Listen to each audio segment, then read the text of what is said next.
Hey everybody, it's Jason Blaha here, and once again it's time for the Q&A, so let's go ahead and get this started. All right, first question. Any chance you will bring back the How to Spot a Fake Natty series for old time's sake? No, I have a lot of reasons not to do that. Number one, I don't want to deal with more lawsuits, other issues. All right. Number two, it creates drama, and I'm really not trying to do drama. I'm really trying to focus on my coaching business first, and then my YouTube channel is a secondary thing, meaning I use it to document everything that I do, to put out information, to be a funnel for my coaching. But coaching is my deal, and I just really don't care about drama out there. The other thing to consider is that no one really learned anything. Okay, I put out a lot of information early on to teach you guys how to tell if people are lying about their gear use. And the thing is, the stuff that I gave is how to tell when the signs are blaringly obvious. It doesn't mean tons of people aren't on gear who don't meet those criteria, but people didn't listen, because I know people said, well, I watch those, and then they will ask me if a person is natty or not. They will literally ask me, and I'm like, you didn't watch a single one of those videos. You couldn't have possibly watched those videos and asked me that question still. Okay? I get it if the person is, a little ambiguous, but when they clearly meet that criteria, I mean, come on. I mean, get serious. And the questions people even ask me about myself tell me that they didn't pay attention. Okay? I'm not going to go into what those things are. You guys have seen my DEXA scans. You've seen my DEXA scans. That's all you need to know. Anyone who watched those How to Spot a Fake Natty series, if I claimed to be natural, you would know with a 100% absolute certainty that I was lying, zero possibility that I was being honest, right? But people didn't pay attention, did they? So why should I bother? Why should I risk getting sued, create drama for videos that nobody learned anything from? When I could be helping people actually learn things of use to them, because it doesn't help you in any way to spot a fake natty. It doesn't help you get stronger. All right, next question. Is dark chocolate that's sugar-free healthy even though it has a lot of saturated fat? Right? 100% dark chocolate bar has about 30 grams of saturated fat. Well, let's come over to the point with saturated fat. What's the upper threshold? Saturated fat is not inherently bad for you. All right, that's a point we need to make clear. In other words, we don't have data showing that saturated fat in moderation causes any negative effects in terms of health markers. In moderation. I mean, hypothetically, processed sugars in moderation have minimal, but nobody eats them in moderation. And in some cases, even in moderation, there can be some negatives. I choose to generally not eat any. Most of the time, I go at least a month at a time without eating any refined sugars. Over a month at a time, like zero, even in sauces, foods. I don't really season my food. There's no risk of it. But the saturated fat, let's come over and talk about, well, what's your upper threshold? The threshold you just gave us is the upper threshold, about 30 grams a day for men, about 20 grams a day for women. That is your upper threshold for health. Well, your problem is you can't eat any other fat if you ate the dark chocolate. All right? And people can argue against this all they want. They will try to bring up outdated stuff that nobody cares about other than people who are obsessed with loving saturated fat. They'll bring up stuff like the Ansel Keys study. Okay? We don't look at any of that. No one cares about any of that. No one cares about that. We have current data showing saturated fat intake, not dietary cholesterol, because dark chocolate doesn't have cholesterol in it. It's the saturated fat we're concerned with. Saturated fat in much of the population, not everyone, again, genetics matter, elevates LDL cholesterol. Okay?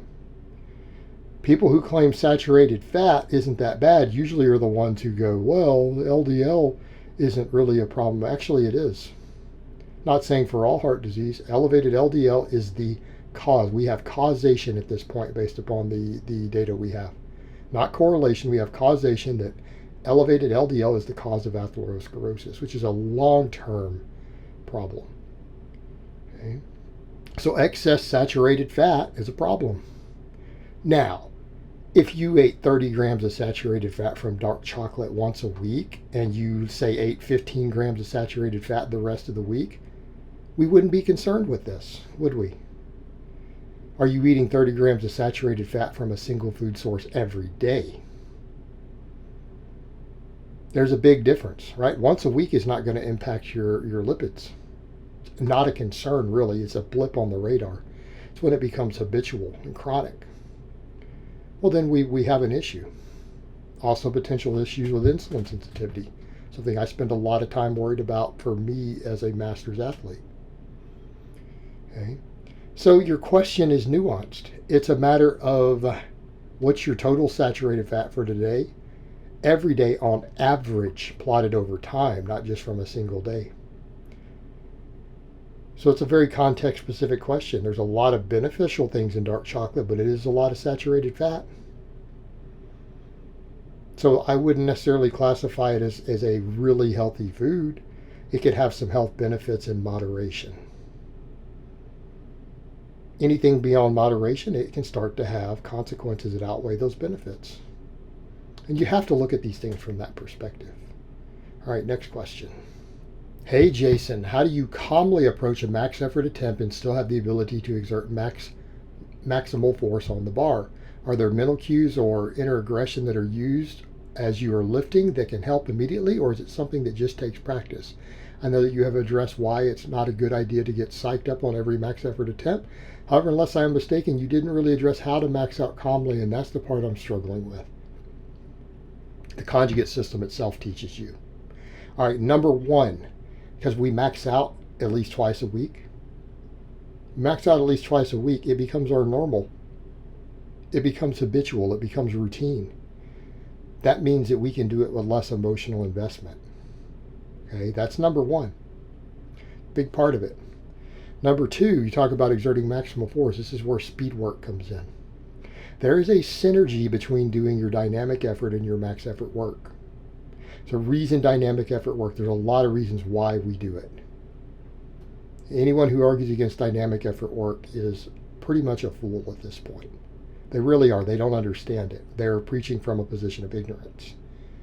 A big part of it, though, dynamic effort work teaches you to exert maximum force over and over and over. Now, we can get more aggressive with it because we don't have the same negatives in recovery from it. But because you are practicing multiple times on these lifts, multiple repetitions, multiple sets, exerting maximum force, if you do your speed work correctly, you have practice exerting maximal force on easier to recover from movements and weights. That also teaches you to learn to just exert maximal force when you get under a heavy weight, right? It has skill transfer. So you learn to exert maximal force because you practice it all the time on the speed work, right?